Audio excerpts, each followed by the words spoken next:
পায়তারা করছে সংস্কার না করে সংশোধনী বিল আনা।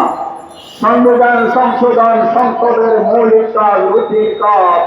এটার জন্য জুলাই বিপ্লব হয় নাই, এটার জন্য গণভোট হয় নাই। তাই অবিলম্বে সংস্কারকে এড়িয়ে গিয়ে আবার ফ্যাসিবাদ যদি কায়েম করতে চান, ইতিহাস থেকে সবাই নেন, সেই পরিণতি আপনাদেরকে ভোগ করতে হবে। গণভোটকে অমান্য করেছেন, অবজ্ঞা করেছেন, জাতিকে অপমান করেছেন।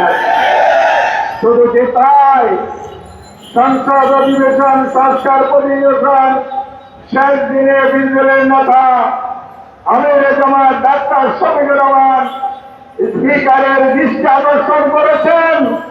আজকে শেষ দিন, কি করবেন বলুন? সমাধান দিতে পারে নাই, সময় কম। আমাদের বার্তা সুস্পষ্ট। আমির জামাত 11 দিনের শীর্ষ নেতৃবৃন্দ মামুন ভাই, আব্দুল কাদের সহ সবাই মিলে যে ঘোষণা দিয়েছিলেন, আমরা বাংলাদেশে ইতিবাচক রাজনীতি করব, সেটার অর্থ হল সরকার যদি সংস্কার করে, জনস্বার্থে কাজ করে, সহযোগিতা দেব। জনস্বার্থের বিরুদ্ধে গেলে রাজপথে প্রতিবাদ, সংসদে প্রতিবাদ হবে।